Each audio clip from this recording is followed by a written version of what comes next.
Viral po ngayon ng Google Map dahil inilagay na po ng Google sa mapa ang West Philippine Sea.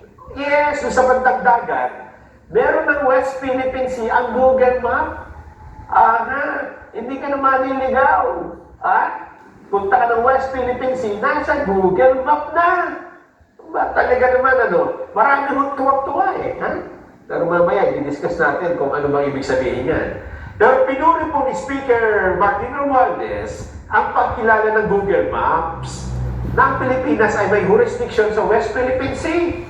Patuloy daw ito na lumalawak ang suporta ng pandaigdigan sa posisyon natin sa gitna ng agresibong aksyon ng China. Ayon pa kay Speaker Romualdez, ang hakbang na ito ay malaking suporta sa matagal ng panindigan ng Pilipinas sa issue batay ho sa arbitral ruling noong 2016 na kumikilala sa ating karapatan sa ilalim ng international law.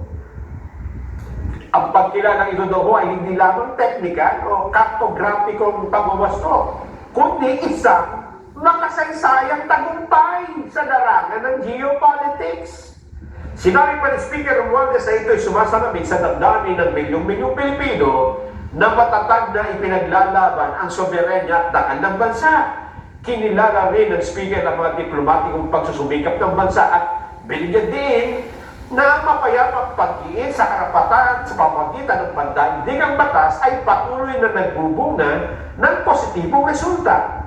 Pahayag pa niya ang pag-asa na ang ibang institusyon at ang iba pang bansa ay susunod sa naging hakbang ng Google platform para umayon sa pandaigdigang batas. Ayun, sabi niya, let this remind us, when we stand united in asserting our national interest, the world takes notice. Talaga. We hope that this move will encourage other mapping services, institutions, and governments to follow suit and acknowledge what the law and justice clearly uphold. Let this remind us. Ito pa rin kanina.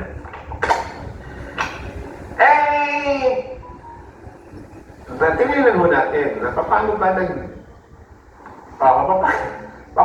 naglalagay ng mga pangalan ang Google Map sa kanyang mapa?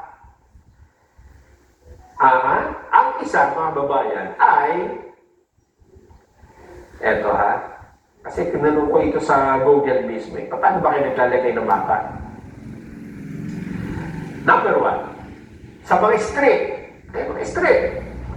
Google uses public records, data from mapping companies. Yung mga mapa na talaga. Street view imagery. So pag may nadaanan sila, nakita nila, may street sign, ginagamit nila yun.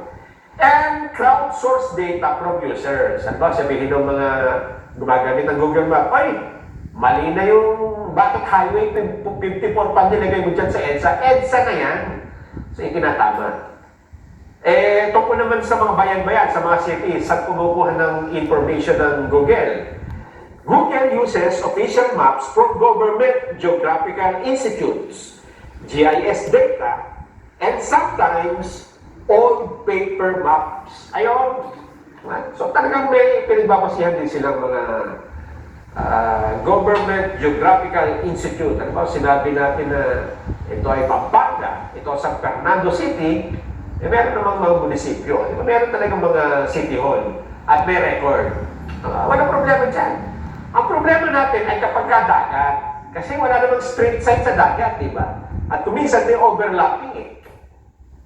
Dito na ginamit ng Google Map yung kanilang paraan na kakaiba sa pagpapalangalan ng mga street at mga city, bodies of water.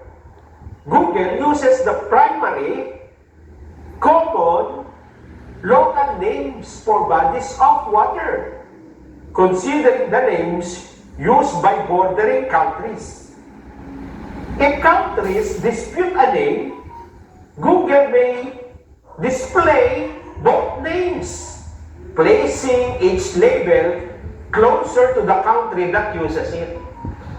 So itong West Philippine Sea, dahil malapit sa atin, the top, iwan ng West Philippine Sea. Pero kapag nasa Bangkok ka, at medyo malapit ka dun sa China, mag-iiba na yan, magiging South China Sea. Ayan. Google Maps may display multiple names for the same body of water, especially if there are widely recognized alternative names used by different countries or international bodies. In the case of the disputed sea, you might see both South China Sea and West Philippine Sea depending on the region or the user's language setting. Ayun! So, kaya hindi ko na kumentuhan kayo pa. Di ba? Ibig sabihin, ginamit lang ng Google Map. Ano ba katawagan dyan ng mga Pilipino dyan sa lugar na yan? So, ginamit niya ay West Philippine Sea. Pero pagka nasa China siya, yung mga Chinese ang gumagamit ng Google Map, ang nakalagay pa rin dyan, South China Sea. Dapat na malinaw sa atin. Ha? Kasi baka magawin kayo dyan at nag-Google Map kayo, turn to the right, South China Sea. Eh pala, napalayo kayo ng Pilipinas. Magagalit kayo kay Google Map. Hindi naman South China Sea yan, ha? West Philippine Sea yan. Eh, hindi. Parehong pangalan naman, parehong tama. Dahil pangalan lang naman yan, di ba? Ang teritoryo, hindi naman nagiging sa kanila o sa akin kapag pinalitan na ng pangalan. So yun, nananatiling atin yan kahit yung bahagi na makikita dyan, kahit pa yan yung South China Sea, nananatiling teritoryo ng Pilipinas. Dapat ganun ho ang ating pagtingin. O nating masyadong okay na yan, West Philippine Sea.